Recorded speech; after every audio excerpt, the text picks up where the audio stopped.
Today we're going to talk about double integrals over general regions. So we're going to extend the ideas that we learned in the previous section. So we learned in the previous section that we can integrate a function of two variables with respect to one variable. We know which variable to integrate with respect to based on the little differential right there. So if I want to integrate y over x dy, the dy is telling me integrate it with respect to y. When we integrate this function with respect to y, the bounds of integration can actually be functions of x. They couldn't be functions of y because y is a variable, but we're treating x like a constant, and those bounds of integration can actually be functions of x. So let's find an iterated integral where something like that happens. So in the example I have right now, we're going to start with the inside integral. So the inside integral, I'll circle it, has a dx.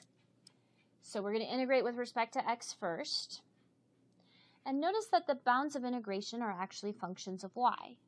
And that is perfectly fine. Because we're integrating with respect to x first, we're treating y like a constant. And then eventually we'll integrate with respect to y. All right, so let's start with this inside integral. Let's see what we get. So I'm going to be integrating 10 plus 2x squared plus 2y squared with respect to x. My antiderivative turns into a 10x plus 2x to the third over 3, and then I get a plus 2y squared x.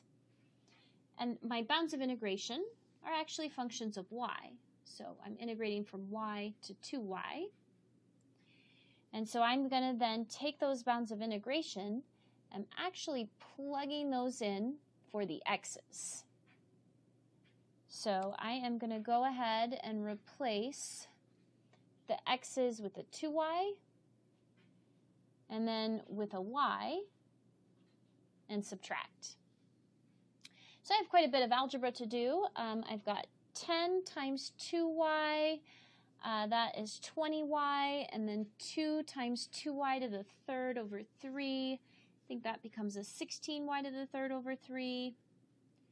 2y squared times 2y was 4y to the third, and then I'm going to subtract my antiderivative, just replacing those x's with y's. So minus 10y minus 2y to the third over 3 minus 2y to the third. Combine like terms, and I was left with a 10y plus 14y to the third plus 2y to the third. Okay, so we integrated with respect to x first. Our bounds of integration were functions of y, and that's okay. When we finished that inside integration, we ended up with a function of y. And so now to finish this problem, I'm going to take that function of y that I got, integrate it with respect to y. And the thing I want to point out here is notice that my inside integral is with respect to x. My bounds are functions of y. By the time you get to your outside integral, your bounds of integration should be constants, should just be numbers. All right, so we are going to take that 10y plus 14 thirds y to the third plus 2y to the third, the result of our inner integral. We're going to integrate it with respect to y, and then plug in our bounds of integration, which are 0 and 1. So let's see, antiderivative is 10y squared over 2, I guess, or 5y squared. 14 thirds y to the fourth over 4. I might as well reduce that. And then 2y to the fourth over 4. So plug in the 1, I get 5 times 1 squared plus, that reduced down to 7 6, 1 to the fourth, plus 1/2, 1 to the fourth, and then I plug in 0, which just gives me 0, and I subtract that. Did a bunch of arithmetic, and ended up getting 40 over 6, or 20 thirds. And that's my final answer for this integral. Now, in the previous section, when we were integrating over rectangular regions, we could switch the order of integration by just simply flipping the bounds of integration. When we have more general regions, it's not quite that simple. And so I want to show you actually several examples that describe really what exactly region are we integrating over. So when we're computing these iterated integrals, we're integrating a function or a surface over some region in the plane. And so let's first actually draw a picture of that region in the plane that we're integrating over. And then I want to see what happens when we switch the order of integration. How does that change the problem? So we're not going to actually worry about finding any antiderivatives in these next couple examples. I really want us to focus on these bounds of integration and what exactly is that region we're looking at. So in my first example, notice that we have a dy on the inside. So that's telling me my y values are going from x to 2. Or y is bigger than or equal to x, less than or equal to 2. My outer bounds of integration go with the dx, and so that's telling me that the x's are going from 0 to 2. So I'm going to start by graphing,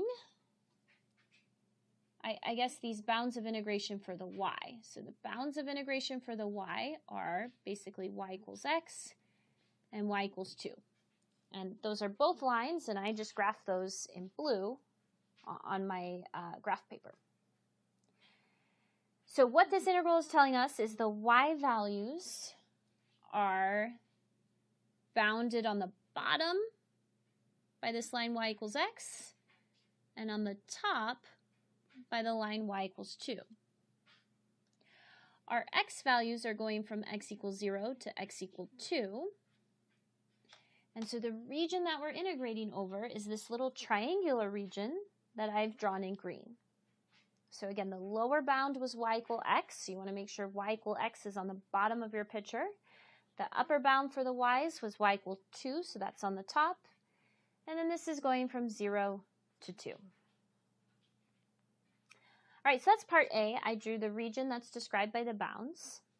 So then what happens if I want to switch the order of integration? What happens if I want to put the x first and then the dy? So now I have to think about, looking at my picture, what should my bounds be for x? How are the x's varying in that region? So we're talking about the same kind of triangular region. I switched the color to yellow just so I could draw on top of it and make it a little bit more visible. And so the x values, and we read our x values from left to right, our x values always start at x equals 0. Regardless of where you are in this shape, they always start at x equals 0. And then they go over to this line, y equals x. So where the x values stop depends on where you are in the picture. This line, y equals x, you could also write it as x equal y. So the x values go from 0 to y. Or I have it written in pink over on the right. The x values range from 0 to y. When you're writing your inside bounds of integration, because we have a dx, we are allowed to have functions of y. Okay, so it's okay to have functions of y. So my x's are going to go from 0 to y.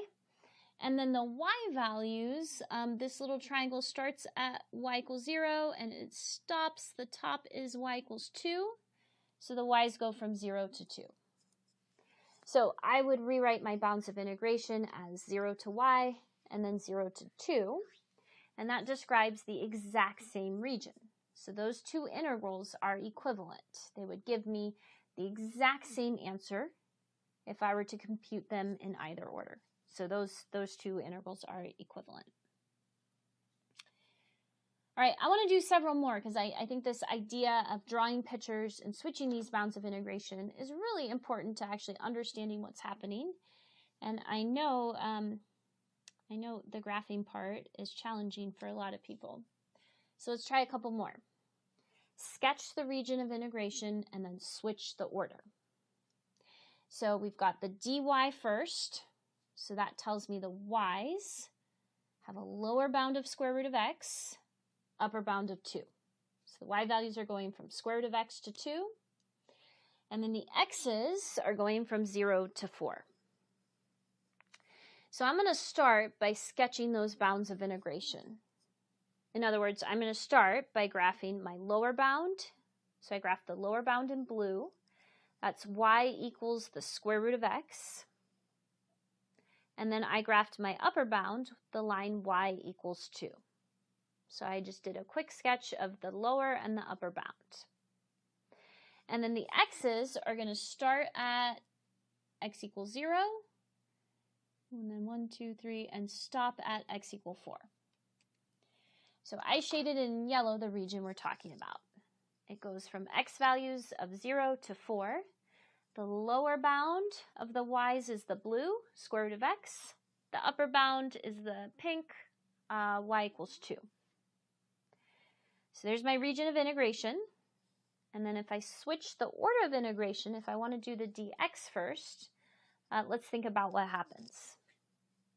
And this one is really similar to the one we just did. If we do the x's first, if you think about what x values are covered in this region, the x's always start at x equals 0. So that's my lower bound. And then where the x's stop is always along this blue line right here, or blue curve. So the x's go from 0 to this y equals square root of x. I can write the bounds of integration for my dx as functions of y. And so I'm going to take that equation, y equals square root of x, and solve it for x. So square both sides, I get x equal y squared. So that means the x values go from x equals 0 to x equal y squared, left to right. We read the x's from left to right. All right, then the y values, looking at this picture, the bottom, they start at 2, or no, I said that wrong. They start at 0, the top is 2, so my y's go from 0 to 2. And I have rewritten my integral by switching those bounds of integration. Another way to do the same problem. And when we're actually solving integrals, evaluating integrals, sometimes it's going to be easier to work in one order versus the other. Couple more. I'm going to do a bunch of these just to give us more practice. Sketch the region of integration and switch the order. Okay, so our y's are going from 0 to e to the negative x, and the x's are going from -1 to 2. So I drew y equals e to the x. I know that was an exponential decay function.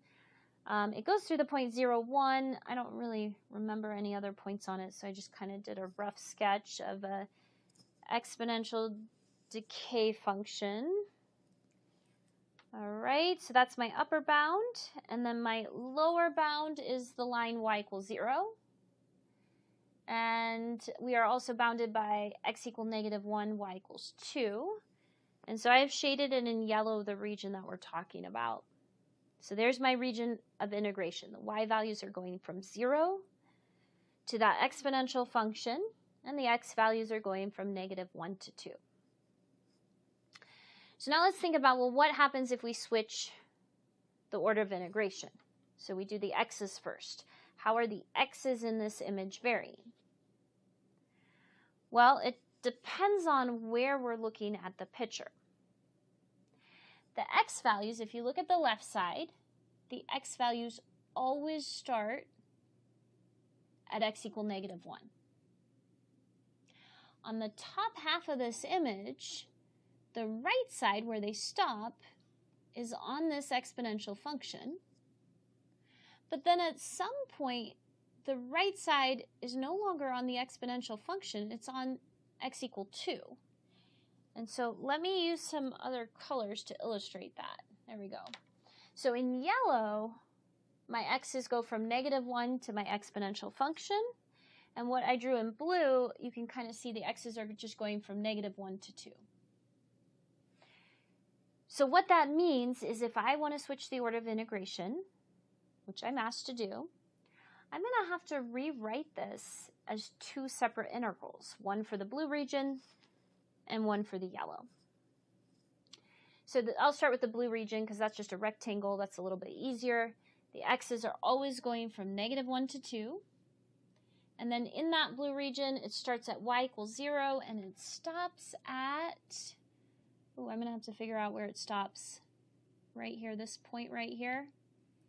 That is a point that has an x value of 2 and lies on my exponential function.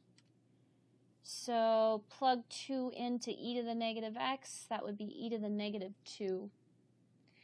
So my y values go from 0 to e to the -2. So on the right side of the screen, I have written down an integral, a double integral that describes that kind of region shaded in blue. So the x's go from -1 to 2, the y's go from 0 to y = e to the -2. All right, so we're halfway there. Then the part in yellow, the x's still start at -1, but now they're stopping along this exponential function, along that function e to the -x. I'm going to take that equation and solve it for x. If y is e to the -x, then natural log of y is -x, or x is negative natural log of y. So my x values are going from -1 to negative natural log of y. The y values, let's see, we're looking at the yellow region. I already figured out the bottom of that yellow region is y = e to the -2. And then the top up here, that's an x value of -1. So that would be y = e to the -1, or e to the 1. So my y values go from e to the -2 to e to the 1. So plugging that into my integral, again, the x's go from -1 to -ln y, and the y's go from e to the -2 to e to the 1, or just e. And so the sum of those two integrals is equivalent to the original integral. And so in this case, switching those bounds of integration actually made the problem a bit more complicated because I could no longer write it as one integral. I had to separate it since how the x's were varying changed based on where you are in that image. All right, I think I have one more like this, and then we'll solve some problems. Sketch the region, switch the order. So we have two integrals. I'm going to sketch each region and then see what happens when I switch the order. So let's start with that integral on the left. The y's are going from 0 to x over 2. And so I'm just going to go ahead and graph y = x over 2, or y = 1/2 x. And just a line that goes through the origin, up 1 over 2. So I've drawn that in pink. And then let's see, it also says the x's go from 0 to 4.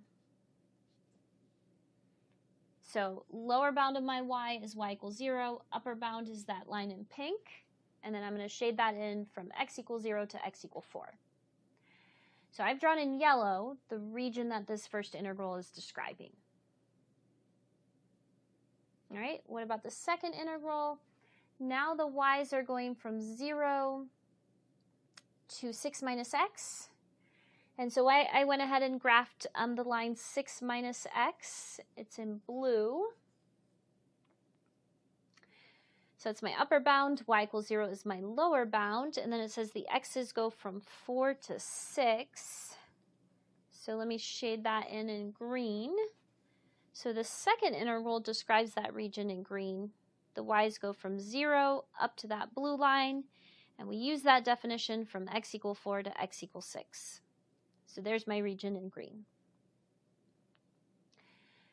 All right, if I want to switch the order of integration, if I want to do the x's first, it turns out I can condense this down into one integral. I can write this region as just one integral. Because if I look at this entire region, I can see that the x's always start, the left side of the region is always along that pink line, and the right side of the region is always along the blue line. So I can define my x's ranging from the pink to the blue and just set this up as one integral. I'm going to have to take both of those equations and solve them for x. So if y equals 6 minus x, x would be 6 minus y, that's my blue line. And then for the pink, if y equals 1/2 x times by 2, so x equals 2y. So then my bounds would be the left, the lower bound, is that 2y equation, x equal 2y, and the upper bound for x is x equals 6 minus y. And then the y values vary from y equals 0, and then the upper bound is where these two lines cross. Kind of looks like y equals 2, but I'm going to do some math in case my picture isn't very good. So I just took the two lines and set them equal. 2y equals 6 minus y. And then I solved for y and I got y equal 2. So my upper bound for the y's would be 2. And so this one integral that I have circled in yellow is my final answer and is equivalent to the two integrals written in the problem. And so in this particular case, switching the order of the bounds of integration would actually make this problem a bit easier. You'd only have to find one integral instead of two. All right, so now let's actually solve some problems. Hopefully we have kind of a sense of what these regions of integration are looking like and how we can set them up. So let's now see if we can use an integral to find the area of the region bounded by xy equals 9, y equals x, y equals 0, y equals 9. So we're going to use a double integral to solve an area problem. And so the first thing I'm going to do is just draw that region. What are we talking about? And so I started by graphing xy equals 9. That's the same thing as y equals 9 divided by x. So I just sketched that. At least I sketched the part in quadrant 1. The rest of this graph I think would be down here. But we'll see if I need it when I draw the rest of this. So there's y equals 9 divided by x. And then the line y equals x.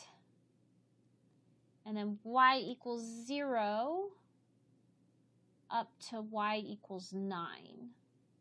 So y equals 0 is down here, y equals 9 is at the top. And so in yellow is the region that we're talking about. So we're trying to find the area of this region in yellow. So I'm going to set this up as a double integral. And so I have to decide, do I want to integrate with respect to y first or with respect to x? And in this case, I don't think it actually matters. Regardless of how you do it, you're going to have to set it up as two integrals. Now, the other thing I should mention is in the previous section we learned that if we want to use a double or an iterated integral to find area, we can integrate just the constant 1 over the region that we're concerned with, over the region that we want to find the area of. So I'm going to set up a double integral over this region in yellow, and I'm just going to integrate 1. Now, I decided to do the x's first. So my x values, I notice, always start at x equals 0. And where they stop depends on which part of the picture I'm on. They stop on the blue at the top half of the graph. And then they stop on the red at the bottom half of the graph. So I'm going to have to set this up using two integrals. If I set it up in the other order, I'd have to do two integrals as well, because your y's just start at y equal 9, and then eventually they start on the blue. So you'd still have to do two integrals if you start with the y. All right, before I go any further though, I think we should figure out where these two curves intersect. So I have the line y equals x and y equals 9 divided by x. So I'm just going to set those equal and solve for x. So if x equals 9 over x squared is 9. X is plus or minus 3. Looks like we're in quadrant 1, so x is 3. And then the y value would also be 3. So these curves intersect at the point 3, 3.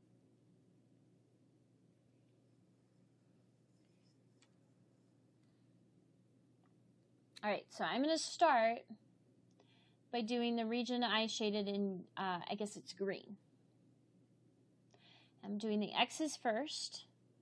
So region in green, the x's start at x equals 0, and they stop on this line y equals x. So the x's go from 0 to x equal y.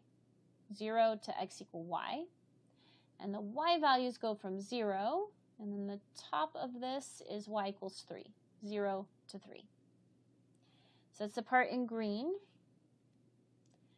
For the part in yellow, x values still start at x equals 0, but now they stop on this blue curve right here. The blue curve is y equals x over 9. No, I said that wrong. It's y equals 9 over x,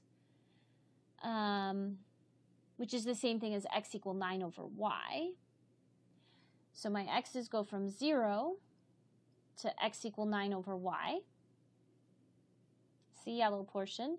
And they go from 0 to 9 over y, starting at that intersection, y equal 3, up to the top of the image, which is at y equal 9. So 3 to 9. So to find the area of this region, I am going to have to compute these two integrals. So I'll start with the one on the left. I start on the inside. So integrate from 0 to 1, just 1 dx. I get x, plug in my bounds of integration, so y minus 0, or just y. So this inside integral simplifies down to y.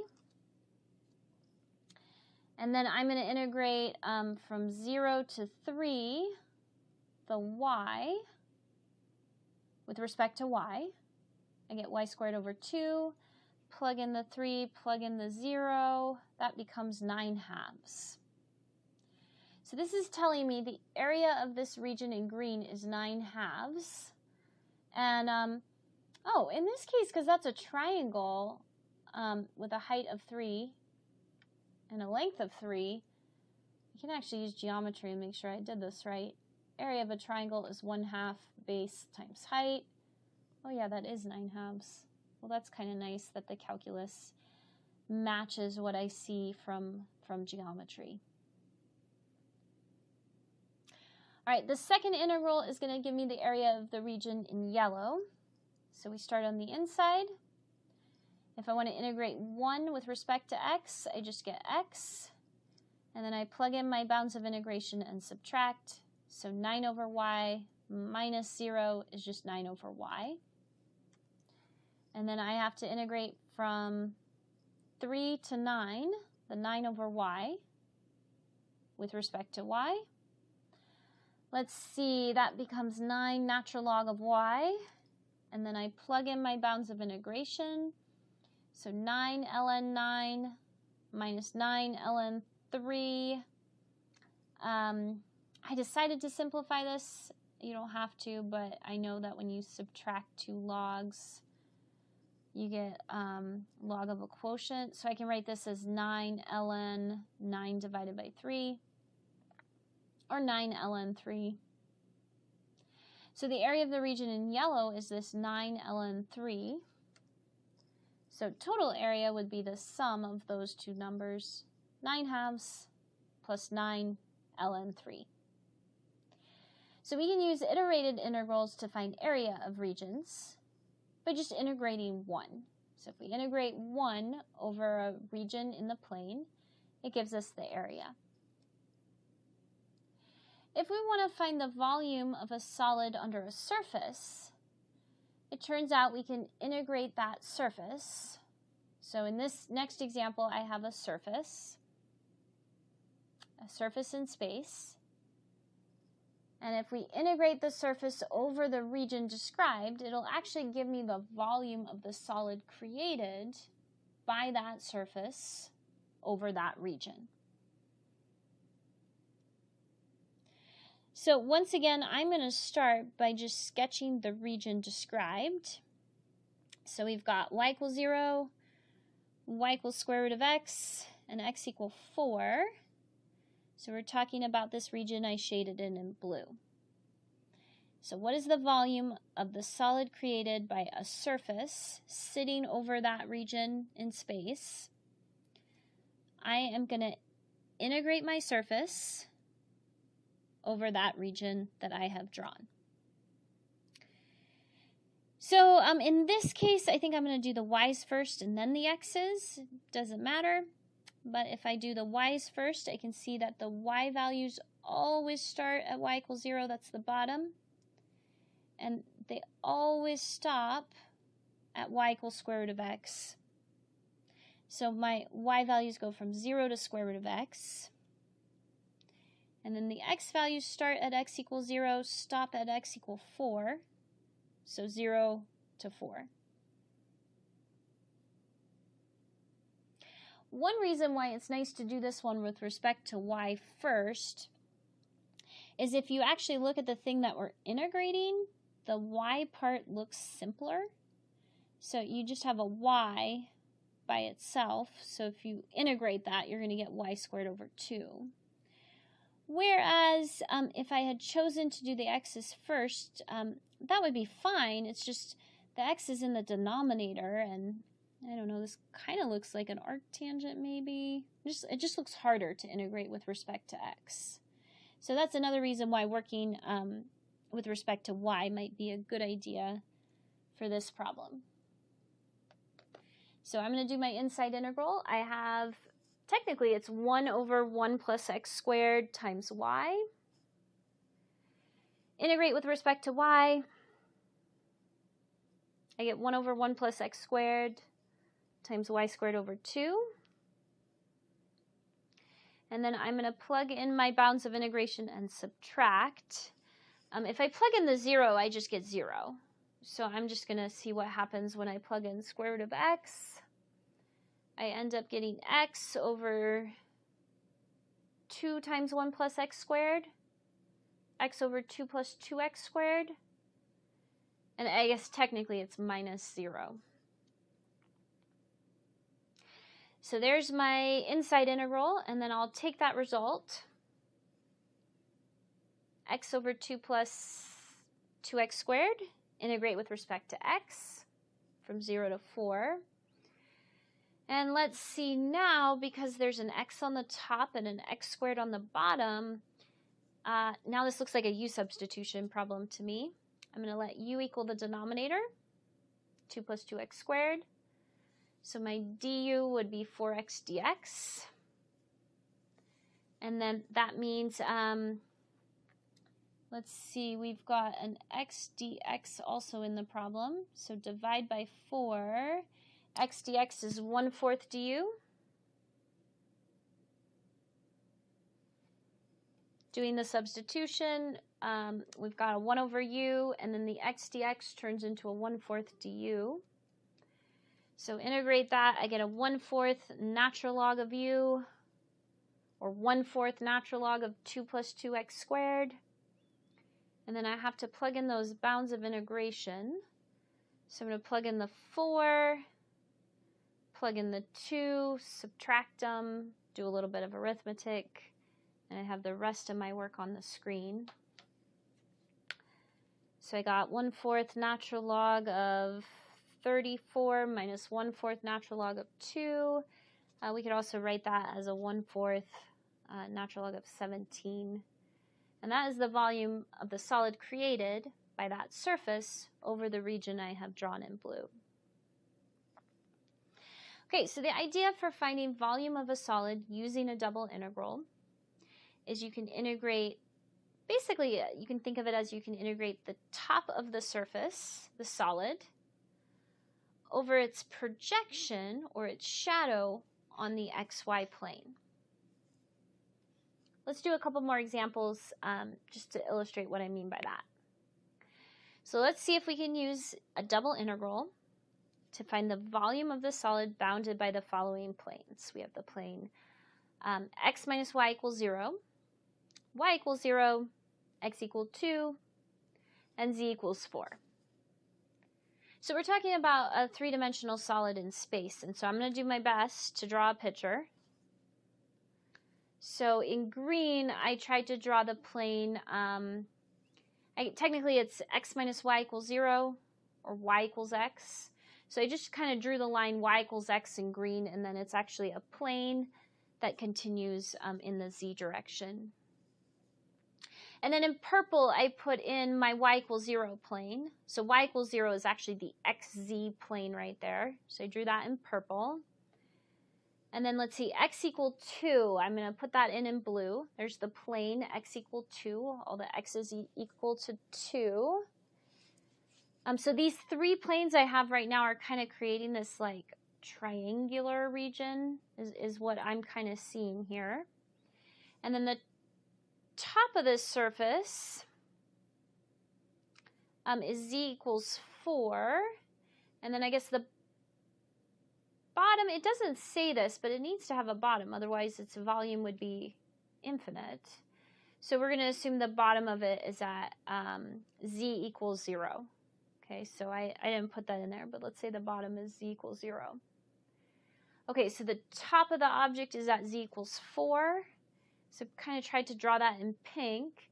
And so we're getting this kind of like, I would call it like a triangular prism type shape there. And so if we want to use a double integral to find the volume of this solid, we're going to integrate its height, which is just the 4, over this region that I have drawn in black, I guess. So we're going to integrate the height, which is 4, over its projection or shadow in the xy plane.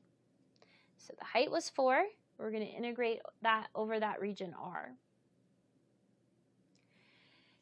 Now, my three-dimensional drawing is kind of sloppy, so I'm going to actually redraw that region R just in an XY plane, just to make it a little easier to look at. So there we go. So let me go back real quick. So again, what I'm going to do is I'm just going to focus on drawing that region R. And so that region R is bounded by, that's in green, that's the line y equal x. And then we got the x-axis, and then x equal 2. Okay. So x-axis, the line y equals x, x equal 2. So in pink is supposed to be that region in black. It looks different because it's kind of rotated. There we go. Maybe I should label some things on here. There's my x and y axes. Okay. So we can find the volume of this solid by integrating the height, which was 4, over this region I have drawn in pink. So you can choose the order of the integration. I'll do the y first and then the x. So if I want to integrate with respect to y, my y values start at 0, and they stop on that line y equals x. So the y values go from 0 to x, and then the x values go from 0 to 2. So this integral I have written down on the screen should give us the volume of that kind of triangular prism. So I start with my inside integral. I'm going to integrate the number 4 with respect to y. I get 4y. Plug in x, plug in 0, and subtract. That simplifies down to 4x. And then I have to integrate 4x from 0 to 2 with respect to x. So I get 4x squared over 2, or 2x squared. Plug in the 2, plug in the 0, and subtract them. And that simplifies all the way down to 8. So the volume of that solid is 8. And I won't do this in this video, but because it's like a triangular prism, you could actually check your work using geometry. You could just find the area of that triangle and just multiply it by its height, which was 4. Hopefully, you get the same answer. Instead, let's do one more. I want to find one more volume of a solid by setting up a double integral. So this time I want to find the volume of the solid bounded by the plane x plus y plus z equals 2 in the first octant. So I'm going to start by just trying to draw this plane in that first octant. So this plane has an x, y, and z intercept all at 2. So it crosses each of the axes at 2. Slicing through the first octant looks something like what I have drawn on the screen. So if I want to find the volume of this solid, what I'm going to do is I'm going to integrate its height over its projection or shadow in the xy plane. And so the z values, or the height of this object, is given by that surface, that plane. X plus y plus z equals 2 can be written as z equals 2 minus x minus y. So again, the height of this object, the z values of the region that we're looking at, the z values are always going to be 2 minus x minus y. So I'm going to be integrating that height over the region that I have shaded in pink, which is its projection or shadow over the xy plane. And so I just redrew that region in pink just on an xy plane, so it was a little easier to see. So that line, let me tell you what I'm talking about. This line right here is actually the line y equals 2 minus x. How do I know that? I can see it has a y-intercept at 2, and down 2 over 2, it has a slope of negative 1. So y equals 2 plus negative 1x. It's y equals 2 minus x.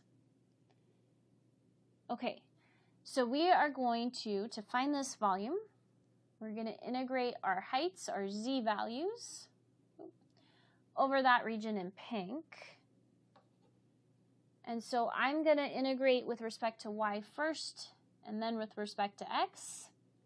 So my y values, I'm looking at the pink, start at 0 and stop on that line. So y values go from 0 to y equals 2 minus x. And then the x values start at x equals 0 and stop at x equal 2. So 0 to 2. So the double integral on the screen should give me the volume of this solid that I have drawn. And so now I just have lots of calculus and algebra to do. So I'm going to start by integrating 2 minus x minus y with respect to y. That's how I got the 2y minus xy minus y squared over 2. And then I'm going to plug in my bounds of integration. So I'm going to plug in the 2 minus x, goes in for all the y's.